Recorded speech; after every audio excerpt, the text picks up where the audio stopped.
Drivers have reported being forced off Dartmoor roads by hairy hands that reach out and grab the steering wheel or handlebars of bikes in a spooky story that has resurfaced for Halloween. Tens of thousands of trick-or-treaters will take to the streets this weekend to celebrate Halloween.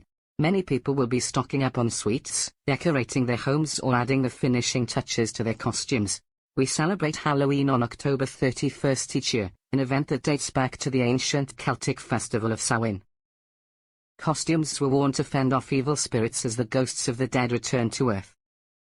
As far as spooky sightings go, few are as openly hostile towards people as the alleged hairy hands. The legend of the hairy hands originated from Postbridge in Dartmoor, on the road now known as the B3212. Since around 1910, drivers and cyclists have reported numerous unusual incidents on the road that runs between Postbridge and Two Bridges. Legend has it that the victim's steering wheel or handlebars are suddenly gripped by a revolting pair of hairy, calloused hands that try their hardest to force drivers off of the road and into the unforgiving ditches and verges.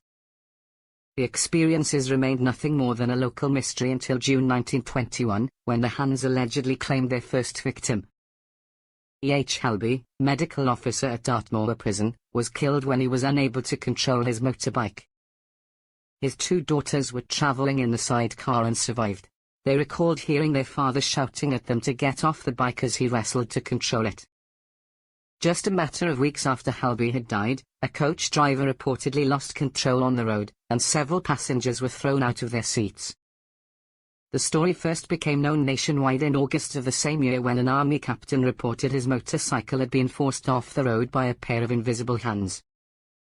He told the local media at the time, "It was not my fault. Believe it or not, something drove me off the road. A pair of hairy hands closed over mine. I felt them as plainly as ever I felt anything in my life, large, muscular hairy hands. I fought them for all I was worth, but they were too strong for me. They forced the machine into the turf at the edge of the road, and I knew no more till I came to myself, lying a few feet away on my face on the turf." The Daily Mail picked up the story shortly after, and it spread across the UK. Renowned folklore enthusiast Theo Brown was staying in a caravan near the B3212 in the summer of 1924 when she had a harrowing experience. In her Devon Ghosts book, she remembered, "As I looked up to the little window at the end of the caravan, I saw something moving, and as I started, I saw it was the fingers and palm of a very large hand with many hairs on the joints and back of it, clawing up and up to the top of the window, which was a little open. I knew it wished to do harm to my husband sleeping below. I knew that the owner of the hand hated us and wished us harm, and I knew it was no ordinary hand, and that no blow or shot would have any power over it." She made the sign of the cross and the hand disappeared.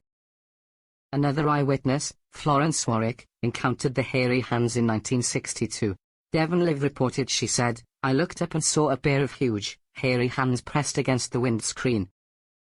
I tried to scream, but couldn't. I was frozen with fear." Despite the varying tales, the hands are yet to be attributed to any specific purpose besides driving motorists off the road. Some local versions have, however, attributed them to a man who died in an accident on the road. After the story appeared in the Daily Mail, investigations concluded the accidents were likely caused by the camber of the road's surface, which reportedly reached dangerous levels in places and was subsequently altered.